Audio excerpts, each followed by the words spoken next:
Marseille qui gagne son match sur un but de Gigot hors jeu. On aura tout vu. Salut à tous les amis, bienvenue pour cette nouvelle vidéo débrief d'un match de Ligue 1. Aujourd'hui on a déjà débriefé le match PSG-Brest. On enchaîne avec le match OM-Lille, un gros match de Ligue 1, une grosse affiche. Et comme je vous l'ai dit dans ma vidéo précédente, je ne vais pas dans ce débrief et dans les prochains débriefs me focus sur les faits du match et vous relater la chronologie du match. C'est un peu trop long et d'autres youtubeurs le font beaucoup mieux que moi. Dans mes débriefs ici sur cette chaîne, on va se concentrer sur les tops et les flops. Donc j'ai sélectionné 3 tops, ça peut être, généralement ce sont des joueurs mais ça peut être autre chose, 3 tops et 3 flops, et on se concentre uniquement sur ça. Le score du match 2-1 pour l'Olympique de Marseille, et je vais vous dire tout de suite mes tops sur ce match. Le premier, c'est Alexis Sanchez. Alexis Sanchez, il est plus tout jeune, mais ça se voit que c'est un crack et que fut un temps, c'était un des tout meilleurs joueurs du monde, vraiment.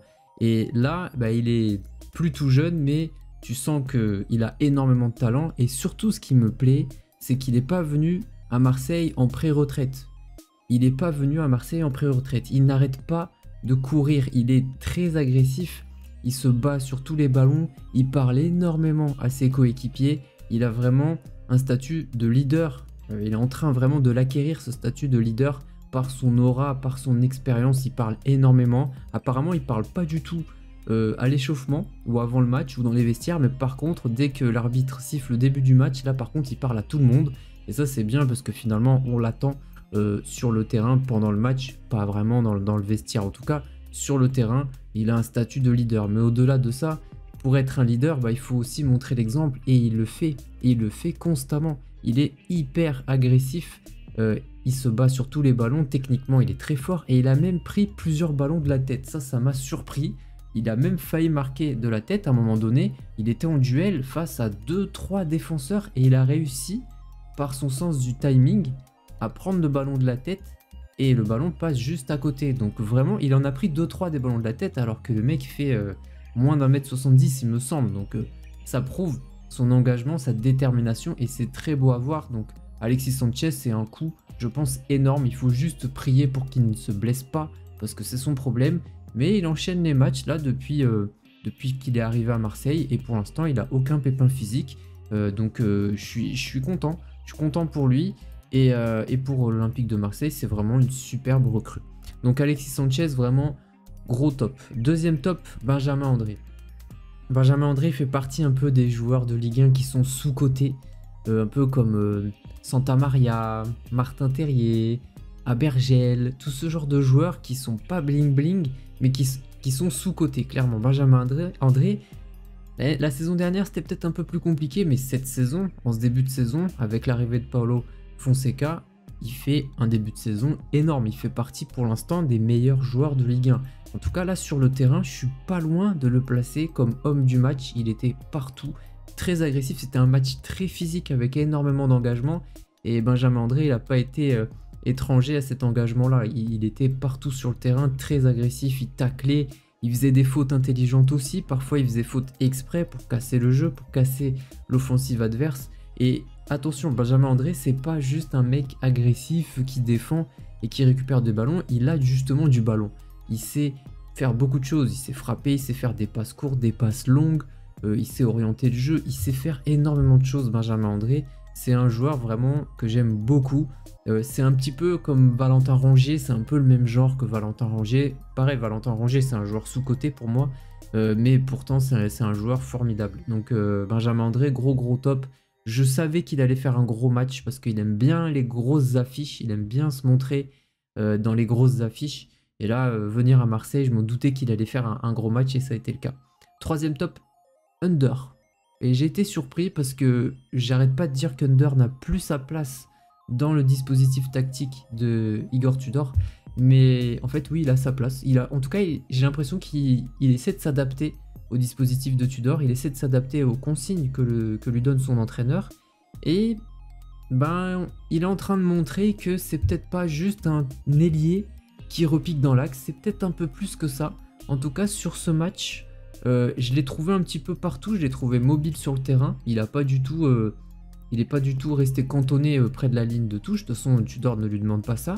Il avait vraiment un rôle de milieu offensif un petit peu mobile partout sur le terrain. Et je l'ai trouvé plutôt bon. J'ai l'impression qu'il est en train de muer et qu'il est en train de s'adapter à son nouveau poste. De toute façon, il n'a pas le choix. Il va pas quitter le club, il va rester à Marseille.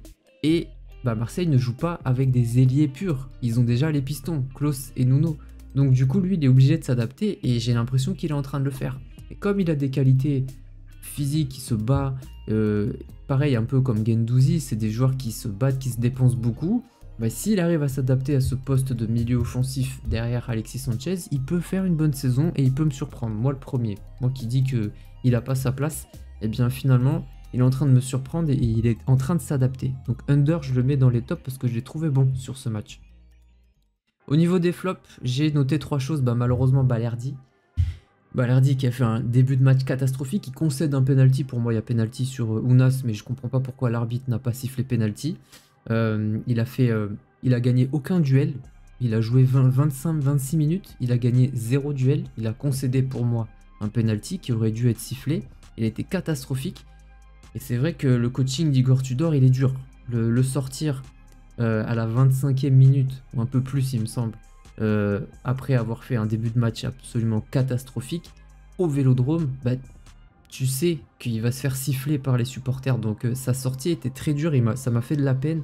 Il était très en colère, je pense contre lui, pas forcément, je sais pas s'il était en colère contre Tudor, je pense qu'il était en colère contre lui, peut-être aussi contre son entraîneur, je sais pas. Mais je trouve que là, au niveau humain, au niveau du coaching, il a peut-être complètement flingué Balerdi. Et à mon avis, on va revoir un peu plus Touré, que je trouve pas ouf. Il fait 20 mètres de haut, mais je le trouve pas terrible. Mais on va plus le voir. Donc, je pense qu'on va plus voir Touré, parce que pour le coup, Balerdi, il a eu sa chance depuis le début de saison. Et il n'a pas été bon depuis le début de saison, voire même depuis le début de son passage à Marseille. Mais je trouve qu'humainement, c'est un petit peu dur de lui avoir fait subir comme ça un changement aussi tôt dans le match au Vélodrome en sachant qu'il allait être sifflé. Mais malgré tout, il a fait un match horrible, donc quelque part, il méritait de sortir. Deuxième flop, Jonathan David. Je l'ai pas trouvé bon, je l'ai trouvé inexistant, je l'ai trouvé inoffensif, en fait, inoffensif. Je pense qu'il était loin du but de Marseille, justement, donc c'était difficile pour lui d'être dangereux. Mais malgré tout, il n'a pas pesé sur la défense. Qui en plus était pas ouf avec Balerdi, avec Gigot que je trouve toujours un peu pâteau. Donc c'était pas une défense de fer. Peut-être Bailly, oui. Mais il est rentré en jeu, je crois qu'il était même pas titulaire. Mais voilà, je trouve qu'il a pas fait un bon match. Et comme c'est le fer de lance de Lille, si ton numéro 9, le seul attaquant dans l'axe fait un mauvais match, ça flingue complètement ton efficacité offensive en fait. Donc David n'a pas fait un bon match pour le coup. Et troisième flop, c'est Fonté. José Fonte. Ou Fonté. José Fonte plutôt. Sur le but de Marseille, vous l'avez peut-être vu, mais sur le but de Marseille, il a 3 caravanes dans le dos. Il se fait prendre de vitesse par Amin Harit, qui est plutôt rapide, mais c'est pas non plus le joueur le plus rapide de Ligue 1. Voilà, sur l'action, il a vraiment du mal. Et il y a même des ralentis, ça me faisait sourire. Il y a des ralentis d'action de Fonte où tu vois qu'il grimace. Tu sens le poids des âges sur son dos, tu sens que le moindre geste, ça lui fait mal, ça lui tire la cuisse, ça lui tire le dos. Il est vieux, franchement, il est trop vieux pour la Ligue 1. C'est un peu comme Dante en fait. Dante, techniquement, il est très fort dans l'anticipation, il est très fort, mais physiquement, il est flingué. Et Fonte, c'est pareil. Physiquement, il est flingué.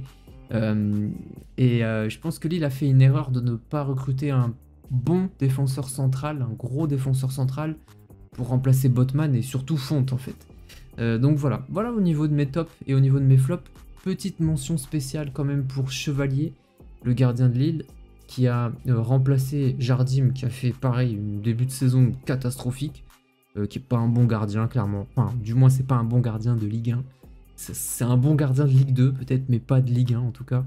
Mais je trouve Chevalier a fait un bon match, une bonne rentrée. Il a fait quelques arrêts, notamment un magnifique où il s'est permis de plonger, de sortir le ballon, de faire une claquette et de tourner la tête et de regarder si le ballon était rentré dans les buts. Alors ça c'est assez rare de voir ça. mais je trouve qu'il a fait vraiment une bonne rentrée et à mon avis, il va rester dans les buts jusqu'à la fin de la saison sans problème et peut-être même pour quelques années. Il me semble que c'est un nordiste, hein, donc peut-être qu'il est attaché au club, donc peut-être que Chevalier, ça va être le gardien de Lille pour les prochaines années.